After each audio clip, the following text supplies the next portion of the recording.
C'est vrai que c'est une condamnation lourde, c'est une condamnation qui vient sanctionner un comportement qui n'est pas celui que j'ai donné en image pendant toute ma vie professionnelle, pendant les 35 ans.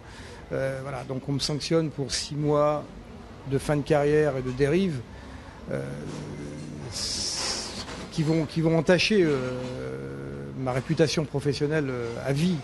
Et je ne peux pas avoir le sourire quand je pense à cela, parce que moi j'ai vécu toute ma vie pour la police, je me suis investi personnellement, je me suis engagé toute ma vie pour ça. Et bon, malheureusement, ces 6 derniers mois où effectivement j'ai commis des imprudences viennent casser tout le bel édifice qui était le mien pendant toute ma vie professionnelle, quoi. Le mot corruption est difficile à entendre et vous le reconnaissez toujours pas ?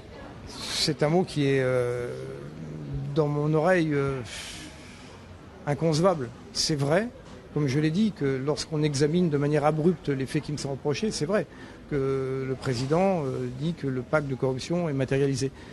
Mais mon intention n'a jamais été celle-là. Mon intention c'est je pense, la raison pour laquelle j'avais fait venir comme témoin, ou que certains témoins sont venus de leur propre initiative, comme les hauts magistrats, c'est pas cette raison que j'ai voulu faire venir des gens qui m'ont vu fonctionner pendant 30, 32, 33, 34 ans. Je n'ai pas été quelqu'un de corrompu qui a essayé de s'enrichir personnellement. Jamais. Vous avez vraiment eu peur de retourner en prison ? C'était une possibilité, le retour à la case prison. Donc effectivement, je l'avais pris en compte. Donc la peur, évidemment, que celui qui n'est jamais allé en prison comprenne un peu ce que je dis. La prison, c'est quelque chose d'extrêmement déstabilisant, infamant, mais très dur à vivre, quoi. Très très dur à vivre. Et j'en ai vécu 8 mois. Donc 8 mois de prison, une révocation, qui est la sanction peut-être la plus dure pour moi.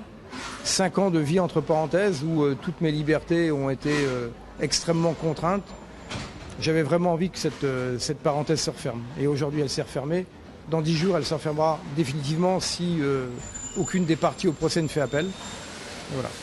Et maintenant, alors, c'est quoi votre avenir ? Vous le voyez comment ?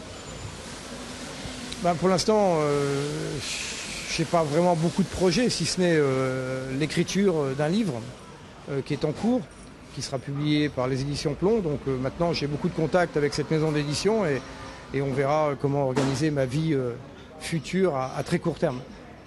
Il faut bien se dire aussi que ma peine de prison est une peine d'aménagement. Donc je vais avoir un aménagement de peine qui va encore, pendant de longs mois, limiter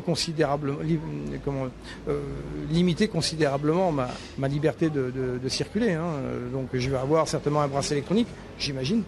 Donc pour l'instant, ma vie future, elle va rester conditionnée aux modalités d'application de cet aménagement de peine.